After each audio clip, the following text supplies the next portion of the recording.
Hello dear students, here I am Vijay Raj. I welcome you all on this beautiful channel Whole Masti Haj. Whatever ways you all have been attached with this beautiful channel Whole Masti Haj, I appreciate you all. In today's video, we will talk about case number 29 of integration. But before starting this case 29, I am going to talk about one of the important aspect of life. This aspect is whatever you are going to do right now, it does not depend on your past. Whatever you will do, it impacts directly on your future. So my friend, whatever you are going to do right now, you have to do consciously, because it has same effect on your future. So my friend, do whatever you want to do, man. Be fearless and be motivated and be strong. It will change your life. So try it and you change your life. Okay, without any kind of delay, let's get started this video. Start करते हैं। आज हम आपके लिए लेके आ गए हैं case number 29। आज ये जो केस नंबर 29 है ना, ये समाकलन के एक अलग ब्रांच से एक अलग शाखा है। इस केस में हम आपको आज बताने वाले हैं कि आंशिक भिन्नों द्वारा समाकलन कैसे करते हैं। इसी बात को इंग्लिश में बोलते हैं इंटीग्रेशन बाय पार्शियल फ्रैक्शन। इस केस में कुछ भी समझने से पहले एक बात हमें तुरंत समझना पड़ेगा कि ये इंक कहाँ से आ गई। छी, इंक नहीं भैया, इंक तो ज़्यादा आगे, इसको पूछना पड़ेगा। हमें ये समझना पड़ेगा कि यहाँ पे एक वर्ड लिखा है आंशिक भिन्न। इसका मतलब क्या होता है, पहले इसको समझ लेते हैं। आंशिक भिन्न का मतलब क्या होता है? बहुत बढ़िया, बहुत खूबसूरत। आंशिक भिन्न इल्म में क्या बोलते हैं? यहाँ पे लिखा है पार्शियल फ्रैक्शन। क्या बोलते हैं? पार्शियल फ्रैक्शन बोलते हैं। समझते हैं कि पहले ये क्या है, समझ लेते हैं भाई ये क्या है। देखो उधर क्या है। जैसे हमारे पास लिखा है 1/x plus a into x plus b, x plus b, ये हमारे पास लिखा है। अगर इस चीज को हमारे पास ये लिखा है, अगर इसको हम ऐसे लिखे, कैसे? a के नीचे हम लोग क्या करें, पहले वाले जो हमारे पास इसे ब्रैकेट मान, इसको हम लोग क्या करें, डिवाइड कर दें, तो बन जाएगा x प्लस ए, और यहाँ पे प्लस लगा के b लिख के b के नीचे दूसरे वाले मान को डिवाइड कर दे x प्लस बी। तो जब किसी भी इस फॉर्म के क्वेश्चन को जब ऐसे लिखा जाता तो इसे बोलते हैं आंशिक भिन्न। पहले समझते हैं कि फॉर्म क्या कहता है। फॉर्म ये कहता है कि यहाँ पे जो x की घात चेक करो, यहाँ पे कितनी 1 है। जब कभी भी x की घात 1 हो तो उसे हम लोग बोलते हैं रैखिक समीकरण। क्या बोलते हैं? हाई स्कूल में आप लोगों ने पढ़ रखा होगा रैखिक समीकरण। ये क्या है? रैखिक समीकरण। पहले आप लोग ये बताओ, जैसे हमने कहा कि हमें निकालना है इंटीग्रेशन x प्लस 5 और x प्लस 6, इसको तो निकाला जा सकता है ds लगा के। अच्छा, जैसे हमने कह दिया कि इंटीग्रेशन x प्लस 5 और यहाँ पे हमारे पास लिखा है x प्लस 6 और यहाँ पे लिखा dx। अब आप लोग बताओ, जैसे हमें इंटीग्रेशन दो हमारे पास रैखिक समीकरण यहाँ पे दिए गए हैं, पहला ब्रैकेट मान x प्लस 5, दूसरा हमारे पास क्या है, x प्लस 6। अगर ये अंश में है तो इसको निकालना बड़ा आसान है। कैसे करेंगे? सबसे पहले इस पूरे ब्रैकेट को ओपन कर लेंगे और कितना हो जाएगा हमारे पास, इसको कहो लगा देते हैं, लगा दे इधर, तो ये जाएगा हमारे पास एक्स स्क्वायर, यहाँ पर हो जाएगा हमारे पास 6x, यहाँ पर हो जाएगा हमारे पास 5x, यहाँ पे हमारे पास हो जाएगा 30, और हमने यहाँ पे लगा लिया dx, और यहाँ पे लगा दिया हमने इंटीग्रेशन लगा दिया। अब आगे क्या करेंगे, इस इंटीग्रेशन को सबके साथ लेके dx लेके आंसर निकाल लेंगे। लेकिन व्हाट अबाउट दिस, इसके बारे में क्या? अगर हमारे पास कभी भी दो ब्रैकेट मान, अगर ये अंश नीचे क्या हर है, अगर हर में बने हो तो इसको कैसे लगाएंगे? तो मेरे भाई, इसी प्रकार के क्वेश्चन को लगाने के लिए वी हैव टू यूज आंशिक भिन्नों द्वारा समाकलन।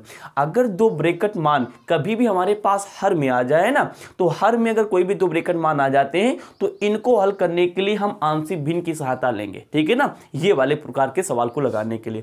सिमिलर ऐसा भी कुछ हो सकता है, जैसे हमने लिख दिया 1/, जैसे x प्लस 5 लिखा तो हमने इसको ऐसे ही रखा, लेकिन x प्लस 6 के ऊपर घात 2 लगा दी। भाई इसको भी लगाने का हमारे पास कोई सोल्यूशन नहीं है ना भाई, ब्रैकेट मान 2 नहीं, अब की बात 3 हो गए। इसको कैसे लिख सकते हैं? इसको ऐसे लिखा जा सकता है, कैसे? 1/x प्लस 5 स्वाहा, और इसके हमने लिख दिया यहाँ पे 2 घात, इसको ऐसे लिख सकते हैं ना, x प्लस 6 यहाँ पे एक घात है, दूसरी घात इससे हम लोग x + 6 लिख सकते हैं ना भाई, हमारे पास आधार समान है, फिर से 1 1 2 आ जाएगा, इसको ऐसे भी लिख सकते हैं। तो अब की बात हमारे पास ब्रैकेट वाले मान नीचे कितने आ गए, 3 आ गए, इसको भी लगाना संभव है, इसको भी लगाना संभव नहीं है। तो इस प्रकार के सवाल को लगाने के लिए जब कभी 2 मान, ब्रैकेट वाले मान या ब्रैकेट के 3 मान अगर जब कभी हमारे पास हर में दिए गए हों, तो इस प्रकार के सवाल को लगाने के लिए हमें आंशिक भिन्न की सहायता लेनी पड़ेगी। तो आंशिक भिन्न पहले कहता क्या, पहले ये समझो। आंशिक भिन्न ये कहता है कि जब कभी दो ब्रैकेट के मान जो कि रैखिक समीकरण हो, रैखिक समीकरण समझ लेना, मतलब कि जब घात x⁻1 हो, नामी रैखिक, रैखिक की स्पेलिंग होती है लीनियर, और लीनियर का मतलब होता है 1, कहाँ पे, घात में।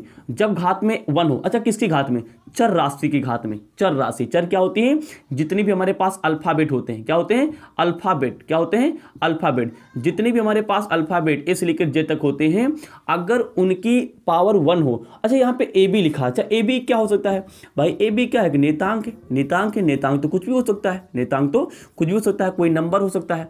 हमने यहाँ पे ए बी लिया, आप कोई नंबर ले सकते हो, कोई पाई मान ले सकते हो, कोई रूट मान ले सकते हो, कोई रूट मान ले सकते हो, कुछ भी हो सकता है। तो उस कंडीशन पे हमारे पास, इसे हम लोग बोलते हैं रैखिक समीकरण। और अगर दो रैखिक समीकरण जिसमें पावर 1 होती है x में, और यहाँ पे नंबर कुछ जोड़, अच्छा कुछ लोग दिमाग लगाएंगे यहाँ पे क्या माइनस हो सकता है, जैसे x + a है, यहाँ पे -a हो सकता है, बिल्कुल हो सकता है। अच्छा x -5 हो सकता है, बिल्कुल हो सकता है।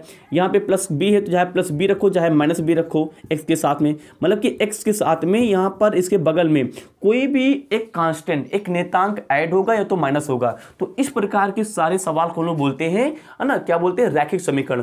और ये रैखिक समीकरण अगर हमारे पास हर में है तो सबसे पहली बात तो यही समझो, इसको हम लोग ऐसे लिखेंगे, कैसे, जैसे एक ब्रैकेट x + a है तो उसको हम लोग क्या करेंगे, a कैपिटल A लिख के उसको हम लोग ऐसे लिख देंगे, पहले वाले ब्रैकेट्स को नीचे डाल देंगे।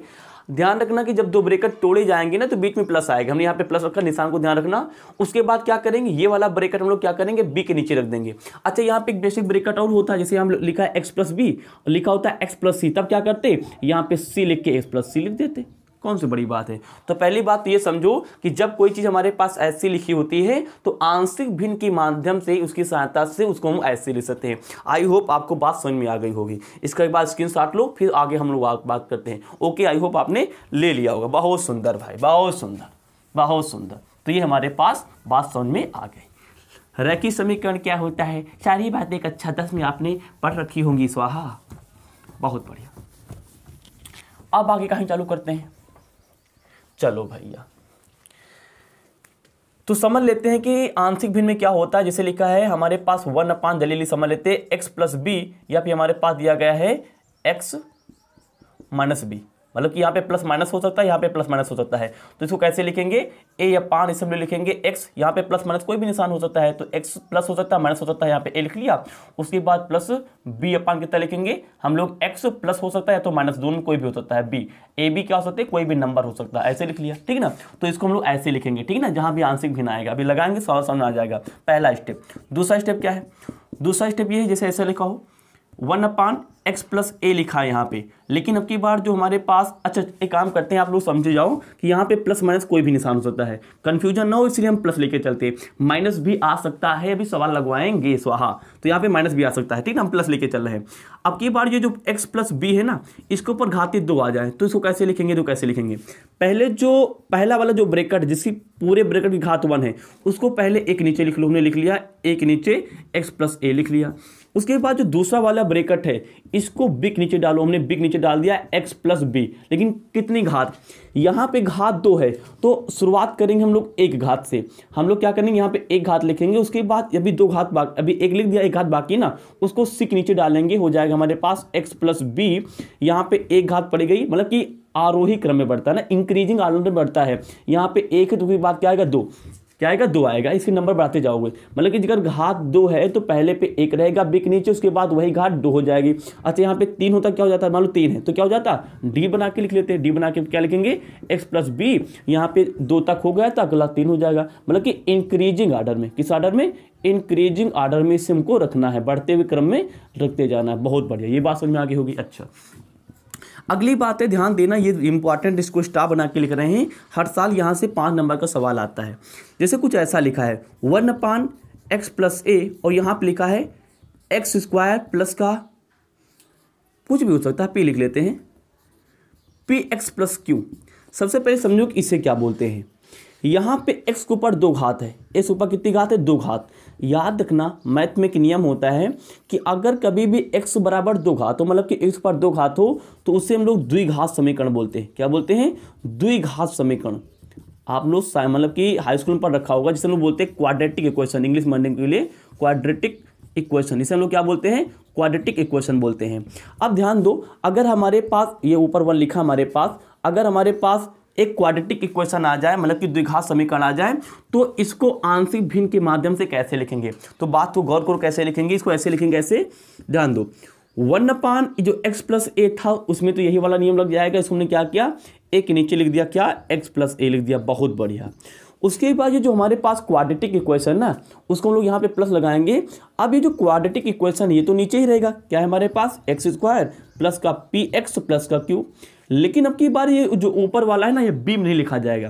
क्वाड्रेटिक इक्वेशन होने पर एक b लिखेंगे, उसके बाद में x से मल्टीप्लाई, उसके बाद प्लस कोई नियतांक जोड़ देंगे। इस बात को ध्यान रखना, इस बात को ध्यान रखना। मतलब कि अगर हमारे पास क्वाड्रेटिक इक्वेशन ना होता, मतलब कि एक द्विघात समीकरण ना होता, एक रैखिक समीकरण होता, तो यहाँ पे केवल b लिखते हैं।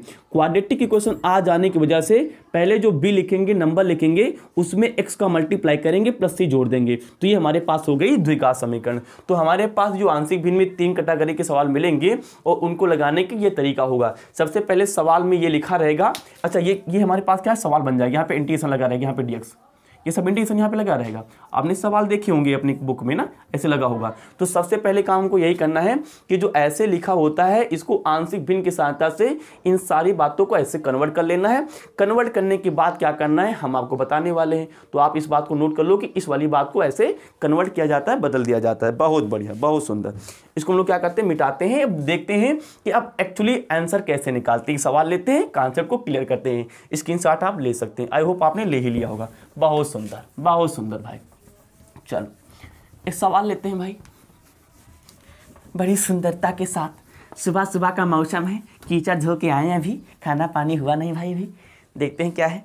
चलो देखते हैं। हम लोग क्या करते हैं, यहाँ पे एक सवाल लेते हैं और उस सवाल को लगाने के माध्यम से ये आंशिक भिन्न द्वारा जो समीकरण निकालते हैं, इसके पूरे कॉन्सेप्ट को समझ लेते हैं। सवाल नंबर 1 लेते हैं। लिखा है इंटीग्रेशन 1/x + 5 और यहाँ पे लिखा है x + 3। हमने आपको क्या बता रखा? वही बात बता रखी है कि जब 2 ब्रैकेट हमारे पास हर में बने हो तो उसे हम लोग बोलते हैं रैखिक समीकरण। अब इसका हमको क्या निकालना है? इसका निकालना है समाकलन निकालना है। तो इस प्रकार के समाकलन को निकालने के लिए कोई फॉर्मूला नहीं है, तो इसको लगाने के लिए एक नई। अच्छा एक चीज बताओ, समाकलन में हम लोग ये पार्शियल पढ़ें तो क्यों पढ़ें? आंशिक द्वारा क्यों पढ़ें? आंशिक द्वारा ये समाकलन इसीलिए पढ़ते हैं क्योंकि जब 2 ब्रैकेट मान नीचे आ जाते तो इसका आंसर निकालने के लिए समाकलन में कोई फॉर्मूला है ही नहीं। तो इस प्रकार के मान तो आ सकते हैं भाई, ये सवाल है। तो इसको लगाने के लिए आंशिक भिन्न की सहायता लेंगे। तो आंशिक भिन्न क्या कहता है? नंबर। अच्छा, इसमें आपको बोर्ड एग्जाम में स्टेप के नंबर मिलते हैं। बड़ी सतर्कता के साथ दिखाना होता कि आप कर क्या रहे हैं। देखो क्या करना, पहले सॉल्यूशन में सबसे जो पहला स्टेप करेंगे, अंग्रेजी में लिखना पड़ेगा। Step number 1। स्टेप नंबर 1 क्या है? सबसे पहले जो सवाल इसको लिखो हमारे पास, इंटीग्रेशन डैश भूल जाओ। सवाल क्या था हमारे पास? 1/x + 5 और यहाँ पे लिखा था x + 3 में लिख लिया। बहुत बढ़िया। अब इस चीज को क्या करो, पार्शियल के हिसाब से, मतलब कि आंशिक भिन्न के हिसाब से तोड़ लो। आंशिक भिन्न के हिसाब से कैसे तोड़ना बताता हमने आपको बता चुके हैं। अब क्या करेंगे, आंशिक भिन्न क्या कहता है? जो एक ब्रैकेट है ना, इसको a के नीचे लिखो। हमने x + 5 को a के नीचे लिख लिया। उसके बाद जो दूसरा ब्रैकेट है प्लस लगा के b के नीचे लिखो। हमने इसके नीचे लिख लिया। ये हमने आपको अभी भी बताया था कैसे होता है, हमने आपको बता दिया पार्शियल के हिसाब से हुआ। अच्छा, यहाँ पे एक ब्रैकेट और होता, मान लो x + 4 वाला, तो प्लस लगा के c लगा के x + 4 लिख देते। जितने भी ब्रैकेट हो आके लिख सकते हो। जरूरी नहीं कि 2 ही हो, 3 4 कुछ भी हो सकता है, लेकिन अधिकतर आपको बोर्ड एग्जाम में 2 ही देखने को मिलेंगे। बहुत बढ़िया। अब क्या करेंगे, इसको हल करेंगे एलसीएम के माध्यम से। इसको क्या कर लेंगे, हल करेंगे। हल कर लेते हैं। चलो, तो 1/x + 5 और यहाँ कितना बचेगा हमारे पास? x + 3 बराबर क्रॉस मल्टीप्लाई करेंगे, कितना हो जाएगा हमारे पास? a में x + 3 से मल्टीप्लाई, b लिखा था हमने b लिख लिया, इसको हम लोग इससे मल्टीप्लाई करेंगे, x + 5 हो जाएगा।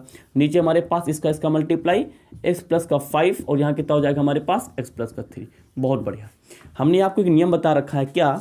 जैसे लिखा है x/2 बराबर y/2। क्या लिखा है, x/2 बराबर y/2। बराबर के पहले हर में अगर कोई चीज़ बराबर हो, बराबर के बाद अगर हर में कोई चीज़ बराबर हो तो वो कट के 1 बन जाती है, तो ये खत्म हो जाएगा, बचेगा x बराबर y। नीचे 1 तो बचता है लेकिन 1 का भी लिखा नहीं जाता, तो आंसर कितना आ जाएगा, x बराबर y आ जाएगा। वही नियम इसमें लगाएंगे। बराबर के इधर हर में कितना लिखा है, x+5 x+3, इधर भी वही चीज़ लिखी है x+5 x+3, तो ये दोनों चीज़ें क्या होंगी, कैंसिल हो जाएंगी, बचेगा 1। 0 नहीं, कितना बचेगा 1, ये चीज़ें कैंसिल हो जाएंगी 1, और नीचे 1 बचेगा, 1 कभी लिखा नहीं जाता, कितना आ जाएगा 1 बराबर a x+3, और यहाँ बन जाएगा प्लस का b, यहाँ पे बन जाएगा x+5। बात समझ में आगे होगी, बहुत बढ़िया, बात समझ में आ गई, बहुत बढ़िया। भाई नीचे कटी गया, नीचे 1 लिखा नहीं जाता। अब क्या करेंगे, अब केवल एक ही काम बचा, स्टेप नंबर आप 1 निकल लिया। अब स्टेप नंबर 2 देखो क्या है। स्टेप नंबर 2 है, यहाँ पे ए बी क्या है, एक नेतांक एक कांस्टेंट है। अब स्टेप नंबर 2 में हमें क्या करना है, ए एंड बी के क्या निकालने, हमें आंसर निकालने हैं। इसको हल करके क्या निकालना है, आंसर निकालना है। ए एंड बी क्या लिए, क्वेश्चन मार्क है, हमें ए बी के यहाँ से आंसर निकालना है। दिमाग लगाते हैं, दिमाग क्या लगाते हैं, याद रखना यहाँ पर एक ही समीकरण है। अच्छा 2 समीकरण होता तो दिमाग लगाना पड़ता, एक से दूसरे को घटा के या गुणा करके कैसे भी निकालते, लेकिन जब एक ही समीकरण से कोई 2 मान पूछ ले जाए ना, तो हमेशा एक ट्रिक याद रखा करो, क्या कि इसमें किसी एक पद को, यहाँ पे 2 पद हैं, पहला पद यहाँ पे 1 है, ये हमारे पास दूसरा पद है, ये हमारे पास फर्स्ट, ये हमारे पास क्या दूसरा है, एक ही ये समीकरण है ना। तो अगर एक ही समीकरण से हमें किसी भी 2 चीज़ के मान निकाले हों, तो याद रखना उसमें जो पद हैं, पहला पद ये, दूसरा पद ये है, इसमें से किसी एक पद का मान 0 करना है। वो तुम्हारे पे डिपेंड करता है कैसे करना है। चलो देखते हैं कैसे 0 होगा। चलो इसको 0 बनाते हैं, इस वाले पद को 0 बनाते हैं। यहाँ पे अगर x का मान -3 ले ले, आप लोग बताओ, अगर हम लोग क्या करें, x बराबर -3 रखें, एक बार कितना रखें, -3, किसमें, इस वाले समीकरण में।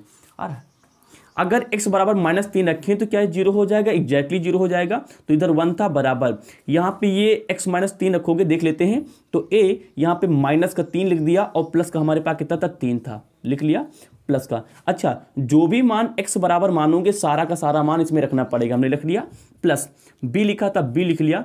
उसके बाद x मान आपने कितना माना, -3, हमने यहाँ पे -3 रखा, प्लस का 5 रख लिया। यहाँ देखो उधर माइनस प्लस क्या हो जाएगा, 0 हो जाएगा, यहाँ पे 0 और a, मतलब कि 0 को s मल्टीप्लाई को 0 हो जाएगी, ये तक इतना पूरा क्या होगा, खत्म हो जाएगा। कितना बचेगा हमारे पास, 1 = केवल इतना बचेगा b, और यहाँ पे -3 प्लस का 5, माइनस प्लस घटेगा, तो 5 में से 3 गया, 2 बचेगा, तो यहाँ पे 2 और b मतलब कि 2b बच जाएगा। हमारे पास ये मान आ गया, ये क्या आ गया, हमारे पास ये मान आ गया। शायद कैलकुलेटर नहीं आ रहा होगा, b का मान निकालने के बाद ये जो a बचेगा, a का मान इस साइड में निकाल लेंगे। तो यहाँ पे पंचांतन कर लो, b के मल्टीप्लाई में 2 है, इसको इधर भेजोगे तो 1/2 हो जाएगा, तो b का मान हो जाएगा हमारे पास 1/2। हमने क्या किया, b का मान निकाल लिया, लेकिन हमें a का भी मान निकालना है, तो b का मान निकाल लिया। अब कुछ नहीं, एक बार हमने इस वाले को 0 कर दिया तो b का मान निकल आया। दूसरा क्या करेंगे, अब की बार b का मान 0 करेंगे तो a निकल आएगा। तो देखते हैं, तो समीकरण हमारे पास क्या था, समीकरण था हमारे पास 1 = a x+3 और क्या था, प्लस का b s प्लस का 5। अब की क्या करेंगे, अब की दिमाग लगाना है, अगली बार हमने इसको 0 किया, अब की b वाला 0 करेंगे।